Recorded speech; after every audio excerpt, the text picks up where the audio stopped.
सुन्दर नगरी गाईघाटको आज यो भव्य महलको दोस्रो तलामा हामी भेला छौँ र यो गोरखसानी पार्टी संस्कृति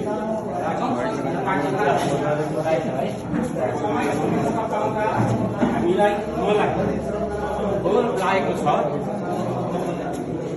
मैले आधी शताब्दी जतिवटा एमालेमा काम गरेँ। म 51-52 क्षेत्रीय संगठनले सम्मानित गरेको व्यक्ति पनि र आजीवन सदस्य पनि उसी संगठन। तर मैले विगत 73 चुनाव हालसम्म आउँदाखेरिमा उहाँहरूले राम्रो गर्नु भएन। नेतृत्व पङ्क्ति सायद नेतृत्व ठिक होला र धेरै साथीहरूको म वेट एन्ड सी पर्ख र हेर अथवा विचार गर्नमा पर्खेँ। तर मैले मान्यता पाएँ, किनभने हिजो हाम्रो उहाँ आदरणीय नै म भन्छु नाति भए पनि उहाँको मेहनत मैले देखेको छु। हजुरको सबै मेहनत मैले फेसबुकबाट हेरेको छु। म बिरामीको कारणले कतै केही गर्न सकिनँ। तर एउटा मात्रै उदाहरण दिन्छु। लिम्चुमोङ गाउँपालिका 1 बासमती बर्बन्यमा मैले पढाएको व्यक्ति प्रकाश पछि बहिनी लोग्यो चेला अनि ज्वाइँ चेला दुइटै भयो। उसको उसलाई प्रवाह छाडिएर उसको अन्डरमा मैले काम गरेँ। त्यस कारणले पदीय लोक लालित हुँदैन हामी एउटा बेला। त्यस कारणले गर्दा सबै कुरा गर्दा यो जीवनको उतारधारामा आएर मैले सबभन्दा राम्रो केमिस्ट्री मिलेको हर्कबा यहाँहरू बलमताको मेरो आदरणीय व्यक्तित्वहरू हुनुहुन्छ यहाँ धेरै। उहाँ पनि मैले श्रम गरेँ कि गरिनँ भन्ने कुरा उहाँहरू पढेको छ। म पछि क्रमशः फेसबुकमा त्यो कथाहरू हाल्दै जानेछु, जसले गर्दा हामी श्रम के हो भन्ने कुराहरू।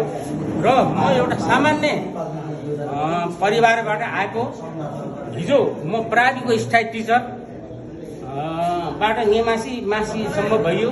यहाँको साथ सहयोग अथवा आफ्नो मेयरले भनौँ एउटा स्रोत व्यक्ति हुनसम्म मौका पाइयो। र मैले त्यो बेला 22-25 जना नियुक्ति गर्दा मैले कहीँ पनि भ्रष्टाचार गरेर कसैसँग थाहा प्रमाणित भएछ भने म सजाय पनि भोग्न तयार थिएँ। यसको मतलब के हो भने सबैभन्दा भ्रष्टाचार हामी गर्नु हुँदैन, गर्नु दिनु हुँदैन।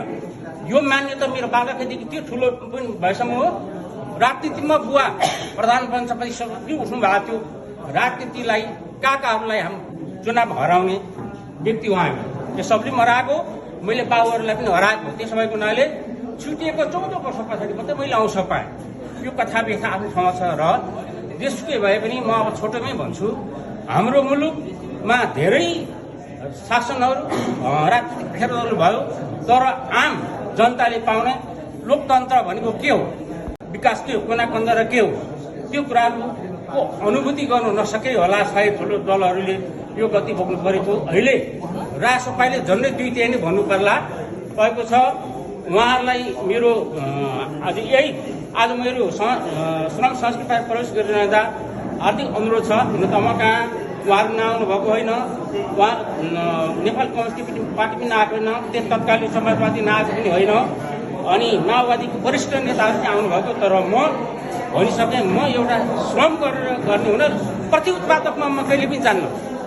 मलाई क्यारम बोर्ड खेल्ने ठाउँमा पाउनुहुन्न, चिया कपरेको ठाउँमा पाउनुहुन्न, जारसी खाएको ठाउँमा पाउनुहुन्न। कहीँ पनि अहिलेसम्मको रेकर्ड हेर्नु होला।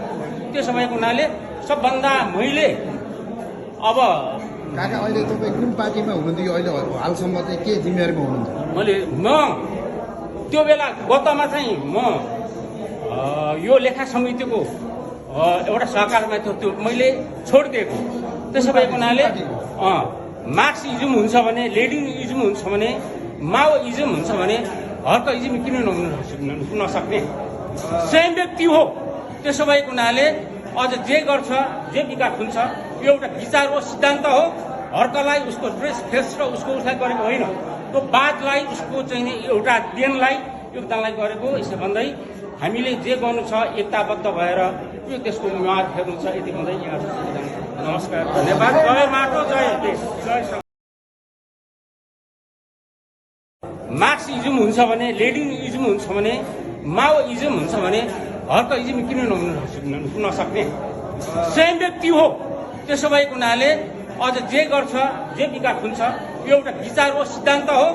हर्कलाई उसको ड्रेस फेस र उसको उसलाई गरेको होइन, त्यो बादलाई उसको चाहिँ एउटा देनलाई योगदानलाई गरेको। यसो